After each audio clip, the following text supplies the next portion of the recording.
Hi hello दोस्तों। मैं कमल sir अपने YouTube channel my home my study में आप सभी साथियों का स्वागत करता हूं। आज हम पढ़ने वाले हैं कंप्लीट त्रिभुज ट्रायंगल। कंप्लीट त्रिभुज पढ़ेंगे।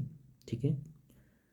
कंप्लीट त्रिभुज जिसके अंतर्गत समबाहु समद्विबाहु विषमबाहु समकोण और समकोण समद्विबाहु त्रिभुज को पढ़ेंगे। ठीक है। तो सबसे पहले हम जानते हैं कि त्रिभुज क्या होता है।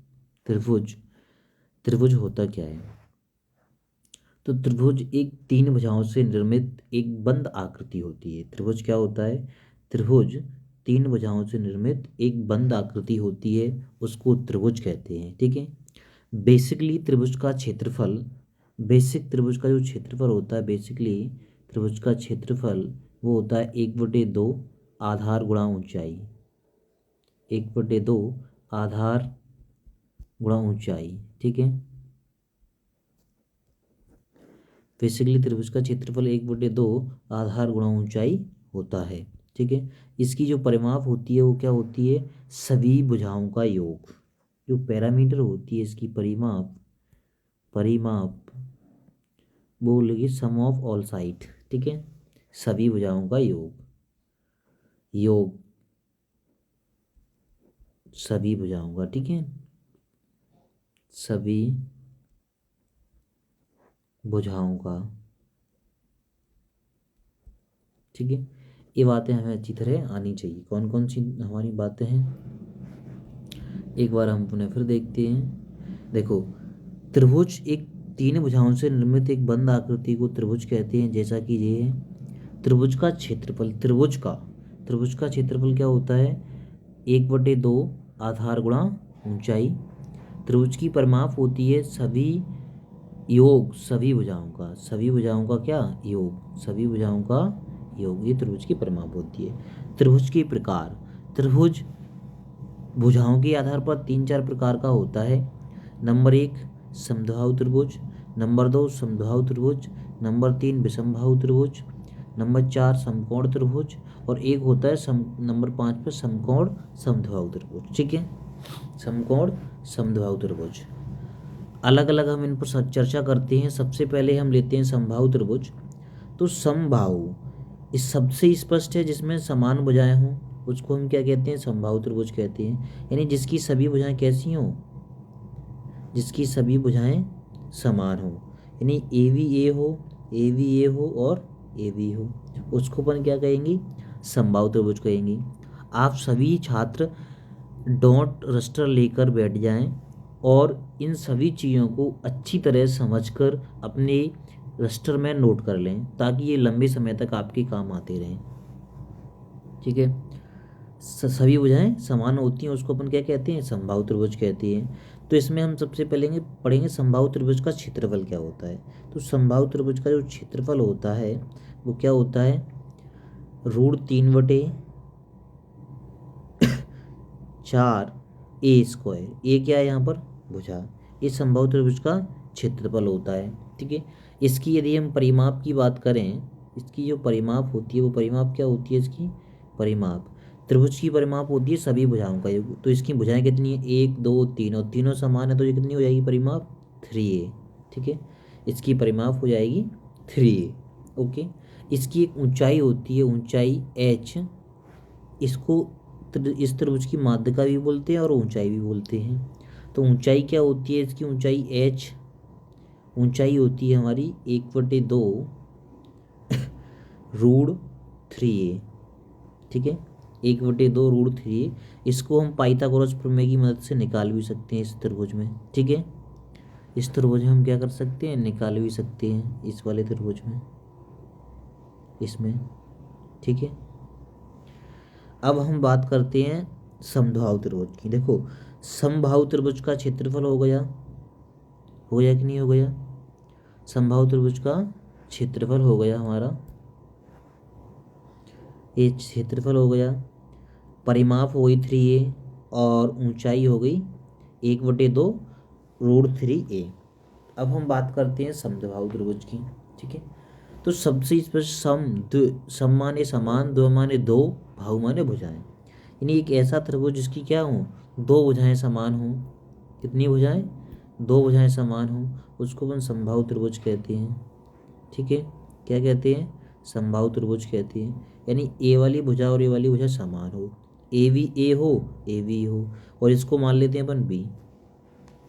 ऐसा त्रिभुज होता है समबाहु त्रिभुज। ठीक है, तो इसका जो क्षेत्रफल होता है, इसका जो क्षेत्रफल होता है वो क्या होता है ये देखते हैं। ठीक है, इसका क्षेत्रफल क्या होता है?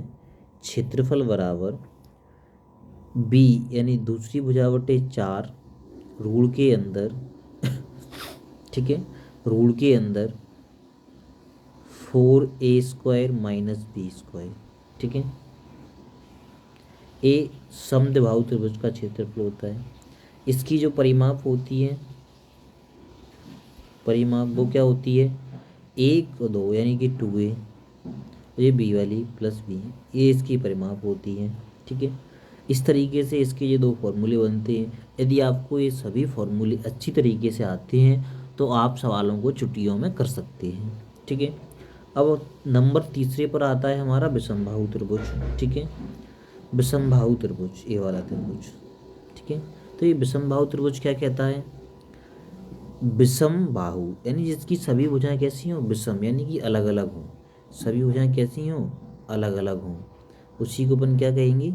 विषम बाहु त्रिभुज कहेंगे। ठीक है, जी भुजा ए है, ए बी है, ठीक है, और ए सी है,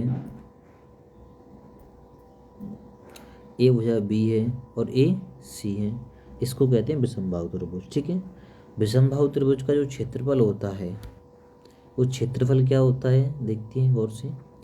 विषम बाहु त्रिभुज का क्षेत्रफल होता है S minus A, S minus B और एस माइनस सी, ये विषम बाहु त्रिभुज का क्षेत्रफल होता है। यहाँ पर ए बी सी इस त्रिभुज की भुजाएं हैं। यहाँ पर एस क्या है? एस बराबर ए प्लस बी प्लस सी बटे 2, इसी को अपन कहते हैं क्या? समबाहु त्रिभुज की अर्ध परिमाप। अर्ध परिमाप क्या कहते हैं? अर्ध परिमाप। ठीक है, इसी को क्या कहते हैं अपन? अर्ध परिमाप कहते हैं। ओके, इसी को अपन क्या कहते हैं? अर्ध परिमाप कहते हैं। इस तरीके से हमने अभी 3 त्रिभुज पढ़ लिए, एक समबाहु त्रिभुज, समद्विबाहु त्रिभुज और विषमबाहु त्रिभुज। एक बार इसका रिवीजन करते हैं, आप इन सभी चीज़ों को रजिस्टर पर अच्छी तरह नोट कर लें। ठीक है, कंप्लीट त्रिभुज पढ़ने जा रहे हैं। त्रिभुज क्या होता है? 3 भुजाओं से निर्मित एक बंद आकृति त्रिभुज होती है। त्रिभुज का क्षेत्रफल होता है 1/2 आधार गुणा ऊंचाई। परिमाप होती है योग, किसका? सभी भुजाओं का योग, सभी भुजाओं को जोड़ देंगे तो परिमाप मिल जाएगी। ठीक है, त्रिभुज के प्रकार, तो त्रिभुज के प्रकार होते हैं समबाहु त्रिभुज, एक ऐसा त्रिभुज जिसकी सभी भुजाएं कैसी हों? समान हो, समबाहु त्रिभुज होता है। समबाहु त्रिभुज का क्षेत्रफल √3/4a², परिमाप 3a। ठीक है, इसकी ऊंचाई 1/2 √3a। ए क्या है यहाँ पर? समबाहु त्रिभुज की भुजा। समद्विबाहु त्रिभुज, समद्विबाहु त्रिभुज जिसकी 2 भुजाएं समान हो, समद्विबाहु यानी जिसकी 2 भुजाएं समान हो, एक ए वाली भुजा और एक ए वाली भुजा, उसको कहते हैं समद्विबाहु त्रिभुज। इसको मान लिया अपन ने बी। ठीक है, क्या मान लिया? बी।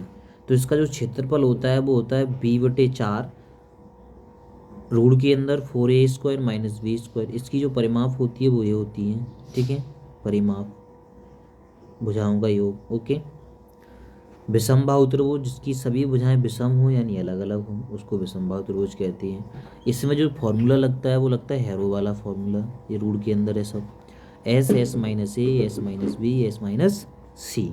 ठीक है, एस क्या है यहाँ पर? एस है अर्ध परिमाप, सभी भुजाओं का योग बटे 2, आधी परिमाप, पूरी परिमाप सबको अलग अलग जोड़ देंगे। ठीक है, ये 3 त्रिभुज हो गई। अब हम पढ़ते हैं कौन सा? समकोण त्रिभुज। ठीक है, तो समकोण त्रिभुज पढ़ते हैं अपन, देखते हैं क्या होता है समकोण त्रिभुज। इस जब तक कि इसको हम रब कर देते हैं, आप अच्छी तरह अपनी रजिस्टर में इसको नोट कर लें।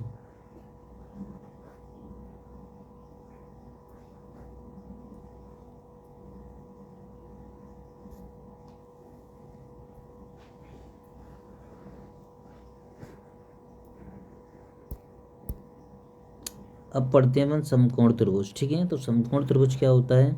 एक ऐसा त्रिभुज, ऐसा त्रिभुज जिसका एक कोण कितने का हो? 90 डिग्री का हो। यहाँ पर जो कोण बनेगा वो कितने का बनेगा?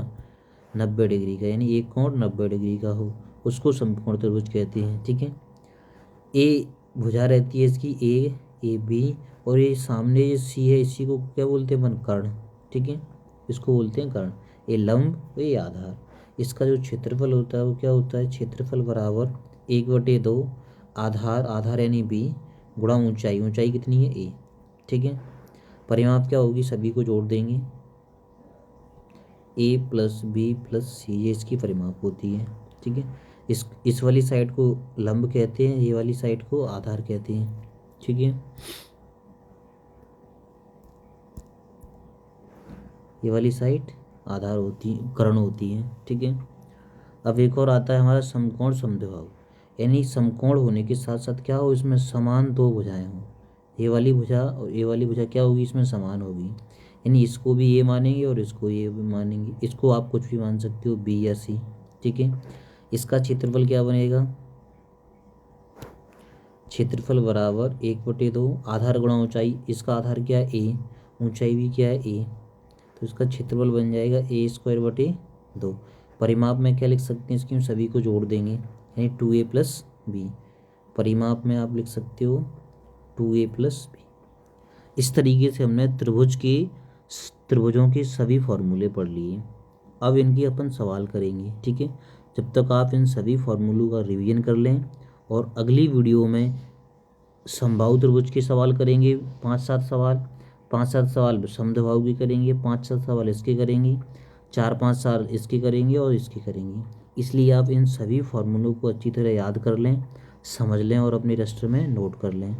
अगली वीडियो देखना ना भूलें, ताकि हम इन सभी त्रिभुजों से जुड़े हुए सवाल कर सकें। ठीक है, परीक्षाओं में किस तरीके से सवाल पूछे जाते हैं, वो सारी चीज़ें, और SSC GD में जो आए हुए हैं वो सारे सवाल अपन अगली वीडियो में करेंगे, इसलिए अगली वीडियो देखना ना भूलें। धन्यवाद। आप सभी छात्र इस वीडियो को लाइक, शेयर, सब्सक्राइब और कमेंट में बताएं कि वीडियो कैसी लगी।